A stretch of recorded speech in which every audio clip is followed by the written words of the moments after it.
Breaking news! There's been a robbery in France. That's right, Vinicius Jr.'s Ballon d'Or has been stolen. But this isn't the first case of a Ballon d'Or robbery. There have been some controversial Ballon d'Or winners, leading to a lot of incredible players missing out on winning the award. And so today we're going to honor them by building the Ballon d'Or Robbery 11. And I think the first player we got to start with, Vinicius Jr. I mean, up until a few hours before this year's Ballon d'Or ceremony, everybody thought he had guaranteed won the Ballon d'Or. I mean, he won the Champions League, scored decisive goals. Fun fact, even he thought he had won the Ballon d'Or, so apparently he hosted a party for his friends. He was about to give them all Rolexes as gifts. But as they say, never count your chickens before they hatch. But yup, in the end, it was Rodri who won the award. Now, was this a robbery? Well, Madrid fans are obviously going to say that, but I'm going to give you guys my opinion. For every player, I'm going to do a rating of whether they were actually robbed or maybe it was just controversial. Because there's a big difference in those two. And for Vinny Jr., I'm not going to say he was robbed, guys. And the only reason I say that is because he didn't do all that much for Brazil. And you guys know how much international tournaments weigh in on these kind of awards. You don't perform for your country, you're going to either need like Messi, Ronaldo level stats, or you've got no chance. And Rodri was player of the tournament at the Euros, incredible for Man City. I think this was the kind of case where if either of these two won, you could be like, yeah, all right. Personally, though, I would have voted for Vinny, because I just think he's incredible. But all I'm saying is, I kind of see why Rodri won. But you know what? One thing I am happy about is the fact that I can put Vinny in my team. And also, boys, I literally packed him. Moving on to the next player in our team. It's actually another Madrid player. And he was in contention for the Ballon d'Or this year too. I'm talking about Dani Carvajal. Now, this one gets really interesting. Because like Rodri, he won the Euros. And like Vinny, he won the Champions League. If trophies is the criteria, Carvajal is your guy. But I don't think Carvajal has been robbed. Let's be honest. Individually, Carvajal was nowhere near the level Vinicius was, or even Rodri. That's the thing though, the Ballon d'Or criteria is so vague, nobody really knows on what basis are they giving the award. But saying that, Carvajal had an incredible season, even scored some key goals. Of course, now he's recovering from an injury. Hopefully he gets back on his feet soon, because he's phenomenal. Very underrated in that Madrid team. But there you go, he goes into the team. Actually, he's gonna have to play centre-back for us, because yeah, I needed to try and fit as many attackers in this team, because the Ballon d'Or gravitates more towards forwards. But let's now move away Real Madrid for our next player. We're gonna go to a Barcelona striker. And well, when he played for Bayern Munich, he was absolutely unreal, breaking goal-scoring records in the Bundesliga. I'm talking about Robert Lewandowski. In 2020, he literally won everything. The numbers were Messi and Ronaldo-like. There was no debate he was the best player in the world for that period, but France football literally cancelled the award because of the pandemic, which literally makes no sense because football was played behind closed doors. There were Champions League winners, league winners, everything happened normally. So why did they cancel the Ballon d'Or? It makes no sense. This one's 100% a robbery, but it's not a player that robbed him. Literally France football. In fact, if anyone from France football's watching this, just give him his Ballon d'Or award for 2020, man. I think this kind of robbery is not going to be topped in this entire video because it's just crazy. Well, good thing for us, he's got a 90 rated total rush card, 85 pace, 90 shooting. That's a Ballon d'Or worthy card right now.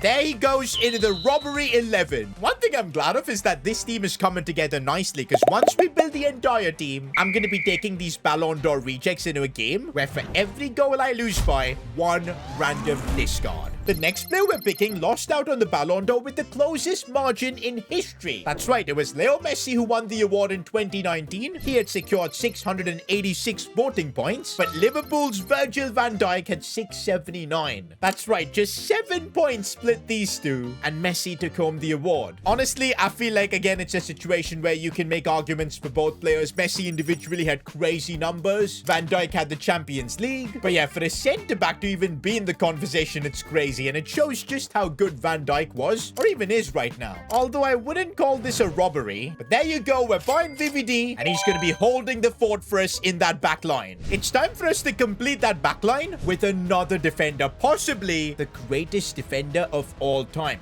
even better than Van Dijk. I'm talking about Paolo Maldini, a player that redefined what it means to be a defender. He was versatile as well, started out as a left back, then started playing centre back. I mean, when you think of defending, you think think of Maldini. And he has been recognized by the Ballon d'Or. Twice in his career, he's made the podium. I mean, you guys need to understand how difficult it is to even get nominated as a centre-back. There are like 2 defenders who've won the Ballon d'Or, Cannavaro and Beckenbauer. But there could be arguments made that Maldini was better than both. But again, I wouldn't say he was robbed any time of the Ballon d'Or, because the years he lost out on the Ballon d'Or, there were some absolute ballers that actually ended up winning it. But hey, it does earn Maldini a spot in our team. But why is he so expensive? 2.8 million is actually ridiculous. But hey, we're buying him for the team. I'm just hoping we don't lose our game heavily and have to discard players. But now with a defense like that, so much experience, I don't think we're gonna lose. For our next player though, we're going all the way back to 2013. This was the year Bayern Munich won the treble. They had an incredible team with the likes of Manuel Neuer, Arjen Robben, Frank Ribery, Philipp Lahm. I can name an insane amount of names. But the Ballon d'Or candidate apparently that year was Frank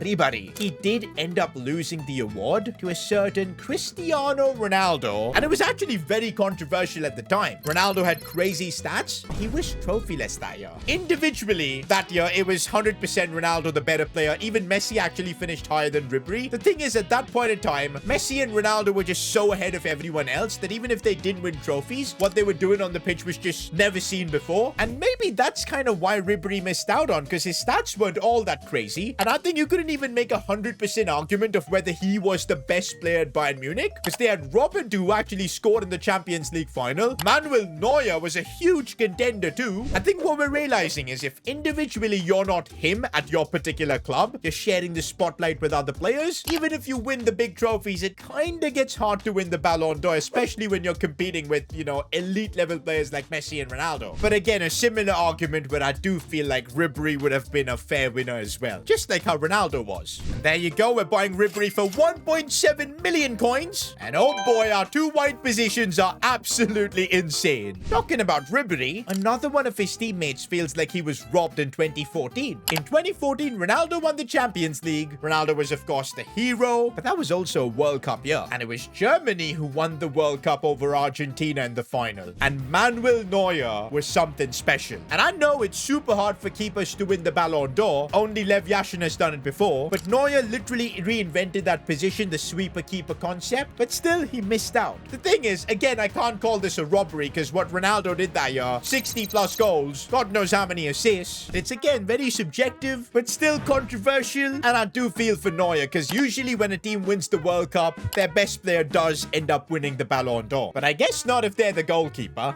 There we're putting Manuel Neuer into the team. Bro is literally 38 years old, but still is 86 rated, which is crazy. So far, I only feel like one player in this team was actually robbed, and that's Robert Lewandowski. I'm wondering if that's actually gonna change. And I'd love to know what you guys think. But yeah, please don't abuse me for my ball knowledge. I'm just giving out my opinions. And also, if you do enjoy the content, please subscribe. For the next player in this team, we're going back again to a World Cup year, 2010 this time, where Spain won the World Cup, dazzling with their tiki-taka football. And there were 2 players that were a cut above the rest, Xavi and Iniesta. But that year, it was Messi, their teammate from Barcelona, who took home the award. Now, if you look at purely numbers, Messi was something else that year. But he didn't do well at the World Cup. Argentina went crashing out. They didn't win the Champions League that year. Well, even Xavi and Iniesta didn't win. But the thing is, the Ballon d'Or is given to an individual player, not a duo. And I think this is why both Xavi and Iniesta missed out. People themselves couldn't decide who's number 1, whether it's Xavi or Iniesta. So I'm sure when the voting happened, a lot of people were like split. And to be fair, both of them have come out and said that Messi deserved the Ballon d'Or. And actually, if you look at the season and the way Messi played, that was the first few years people were seeing that kind of level, man. So again, I won't call it a robbery, but it kind of hurts seeing both Xavi and Iniesta not have a single Ballon d'Or. In that sense, Rodri winning it this year is a culmination of how good Spanish football's been. The Ballon d'Or he's won is not just for himself, it's for Xavi, Iniesta, Busquets, Xabi Alonso.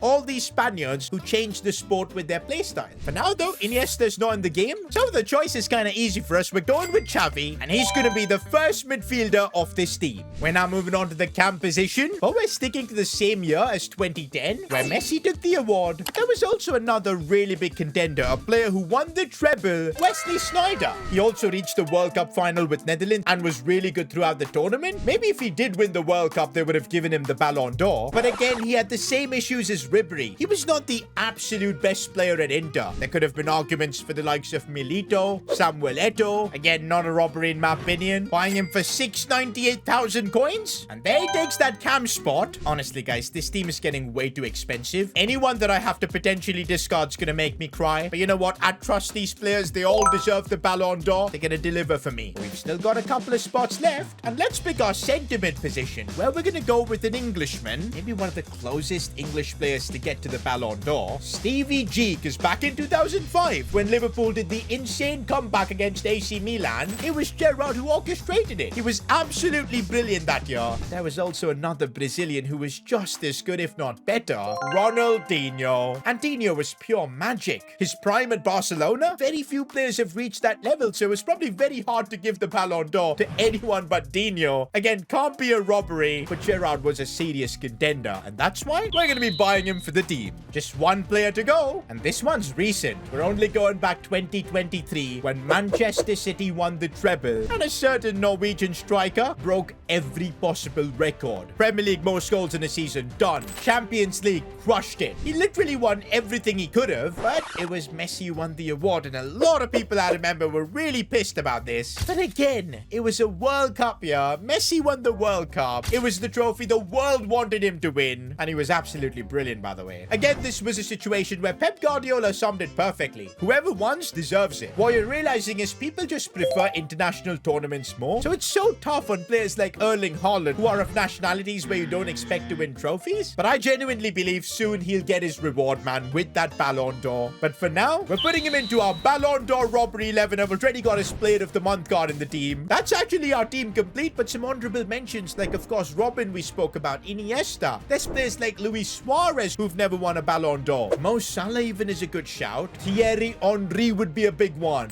Wayne Rooney even. Comment down below the best player you think who's never won the Ballon d'Or. But for now, I'm going to be taking this Ballon d'Or robbery 11. Let's just hope we won't be having to discard any of these guys. Especially not my first owner, tradable Vinny. Alright, the Ballon d'Or rejects are going to be up against this guy's team. Everybody's got that insane Adama. But come on, we've got a team of players that deserve to win Ballon d'Ors out here. We're not discarding anybody. Oh, Wesley Sneijder doing it all by himself. Yo, please. He just walked out with the ball. Carvajal, can you please make a challenge? What is happening here? Oh my days, he finally did. Please be onside, Haaland. Don't learn from Mbappe. And Erling Haaland, I think he is onside. Mbappe needs a few lessons from him. But yo, I still don't feel safe with just the 1-0 scoreline. The 3 at the back formation is genuinely the worst thing in the game. Oh man, look at our defense. There's nobody to defend. Van Dijk's all on his own. No. Van Dijk. Bro, Van Dijk has been man of the match for me. Ribery. Technical dribbling. Lovely pass. Lewandowski. Oh, he's done it there. Oh, Lewandowski! Somebody just get him that 2020 Ballon d'Or. We got Xavi taking set pieces, boys. This is going to be good. Maldini! Come on. Not going to lie, I was expecting some discards today, but we're absolutely cooking with the worst formation in the game. And we're cooking more. Lewandowski, come on! France football, you can still do the right thing. Oh, no, I think we're going to concede one. Fair enough. Okay, I'm getting a bit worried now. I'm getting really worried now. We've conceded again. Okay, finally, I think I can attack maybe Robert Lewandowski, please. Let's go. That should wrap this game up. Looks like I won't have to discard anyone. Now let's go, boys. Full time. These players couldn't get their Ballon d'Or, but at least I won't have to be discarding them. If you enjoyed this video, click here to watch me build the greatest El Clasico team of all time. Now, there were some Ballon d'Or winners in there.